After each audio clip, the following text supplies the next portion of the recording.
Assalamualaikum warahmatullahi wabarakatuh. Tema ke-8 yaitu penilaian dalam kurikulum 13. Yang pertama yaitu pemahaman konsep kurikulum 13, terus kemudian prinsip-prinsip penilaian, pendekatan hasil belajar, selanjutnya kriteria ketuntasan minimal atau KKM dan interval predikat. Selanjutnya pemahaman konsep. Penilaian dalam pendidikan adalah proses pengumpulan dan pengolahan informasi untuk mengukur pencapaian hasil belajar peserta didik, mencakup penilaian autentik, penilaian diri, penilaian berbasis portofolio, ulangan harian, ulangan tengah semester, ulangan akhir semester, ujian kompetensi, ujian tingkat kompetensi, ujian nasional, ujian madrasah. Terus selanjutnya, standar penilaian bertujuan untuk menjamin 1. Perencanaan penilaian peserta didik sesuai dengan kompetensi yang akan dicapai dan berdasarkan prinsip-prinsip penilaian. 2. Pelaksanaan penilaian peserta didik secara profesional, terbuka, edukatif, efektif, efisien. 3. Pelaporan hasil penilaian peserta didik secara objektif, akuntabel, dan informatif. Selanjutnya, penilaian pendidikan pada tingkat dasar dan tingkat menengah terdiri atas 1. Penilaian hasil belajar oleh pendidik, 2. Penilaian hasil belajar oleh satuan pendidikan, 3. Penilaian hasil belajar oleh pemerintah.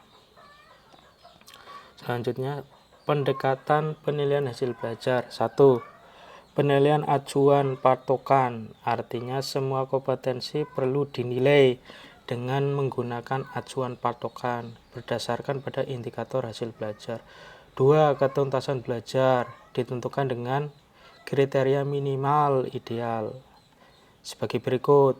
Untuk KD dan KI 3 dan KI 4, seorang peserta didik dinyatakan belum tuntas belajar untuk menguasai kompetensi dasar yang dipelajarinya apabila menunjukkan indikator nilainya kurang dari 75 dari hasil tes formatif dan dinyatakan sudah tuntas belajar untuk menguasai kompetensi jika lebih dari 75. Selanjutnya next.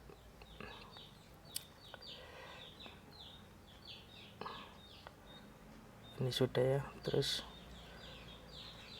untuk KD dan KI untuk KD pada KI 1 dan KI 2, seorang peserta didik dinyatakan sudah tuntas belajar untuk menguasai kompetensi dasar yang dipelajarinya apabila menunjukkan indikator nilai lebih dari 75 dari hasil tes formatif.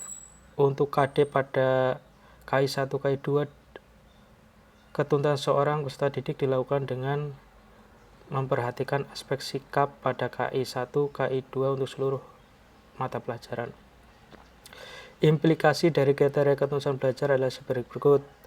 Untuk KD pada KI 3, KI 4, jika jumlah peserta didik mengikuti remedial maksimal 20%, maka tindakan dilakukan pemberian bimbingan secara individual, misalnya bimbingan perorangan oleh guru dan tutor sebaya. 2. Jika jumlah peserta didik mengikuti remedial lebih dari 20%, tapi kurang dari 50%, maka tindakan dilakukan adalah pemberian tugas terstruktur baik secara kelompok maupun mandiri. 3. Jumlah peserta didik yang mengikuti remedial lebih dari 50%, maka tindakan dilakukan adalah pemberian pembelajaran ulang secara klasikal. 4. Bagi peserta didik yang memperoleh nilai 75 atau lebih dari 75 diberikan materi pengayaan. 5. Untuk KD pada KI 1 dan KI 2, pembinaan terhadap peserta didik secara umum profil sikapnya belum berkategori baik dilakukan secara holistik. Selanjutnya, prinsip penilaian. A. Objektif, penilaian tidak dipengaruhi oleh subjektivitas penilai. B. Terpadu, berarti penilaian oleh pendidik dilakukan secara terencana, menyatu dengan kegiatan pembelajaran. C. Ekonomis, berarti penilaian yang efisien, efektif dalam perencanaan pelaksanaan pelaporan. D. Transparan, prosedur penilaian, kriteria penilaian, dan dasar pengambilan keputusan dapat diakses oleh semua pihak. akuntabel. Penilaian dapat dipertanggungjawabkan baik dari segi teknik, prosedur, maupun hasilnya. Edukatif berarti mendidik dan memotivasi peserta didik dan guru. Kriteria ketuntasan minimal KKM. KKM dirumuskan setidaknya dengan memperhatikan 3 aspek, yaitu kompleksitas atau materi kompetensi, intake, kualitas peserta didik serta pendidik, daya dukung kesatuan pendidikan. A. Aspek karakteristik materi atau kompetensi mengacu pada kompetensi KD dengan mencermati kata kerja yang terdapat pada KD tersebut dan berdasarkan data empiris dari pengalaman guru dalam proses pembelajaran KD. B. Aspek kualitas peserta didik yang dapat diidentifikasi antara lain berdasarkan hasil ujian nasional pada jenjang pendidikan umumnya, hasil tes awal yang dilakukan oleh sekolah atau nilai rapot sebelumnya. C. Aspek guru dan daya dukung antara lain dengan mempertimbangkan ketersediaan guru, kesesuaian latar belakang, terus kompetensi guru, jumlah rasio, sarana prasarana, dukungan dana, dan lain-lain. Terus selanjutnya KKM dan interval pendidikan. Setelah satuan pendidikan menentukan KKM, selanjutnya membuat interval predikat untuk menggambarkan kategori kualitas sekolah. Kategori kualitas sekolah dalam bentuk predikat D, C, atau B, atau A. Nilai KKM merupakan nilai minimal untuk predikat C, dan secara bertahap satuan pendidikan meningkatkan kategorinya sesuai dengan peningkatan mutu satuan pendidikan. Predikat untuk pengetahuan dan keterampilan ditentukan berdasarkan interval angka pada skala 0 hingga 100 yang ditetapkan oleh satuan pendidikan. Satuan pendidikan menentukan 1 KKM untuk semua mata pelajaran baik pada satu tingkat kelas maupun tingkat sekolah.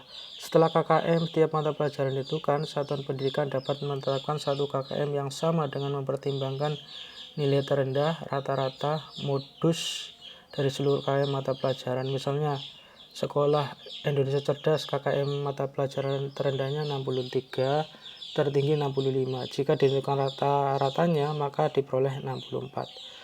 Berdasarkan hasil analisis tersebut, maka Sekolah Indonesia Cerdas dapat menentukan 1 KKM yang berlaku untuk semua mata pelajaran berdasarkan rata-rata yaitu 64 atau berdasarkan nilai terendah yaitu 63 atau bisa juga nilai di antara 63 dan 65 sesuai dengan kesepakatan bersama dari rapat Dewan Guru. Intah. Terima kasih. Assalamualaikum warahmatullahi wabarakatuh.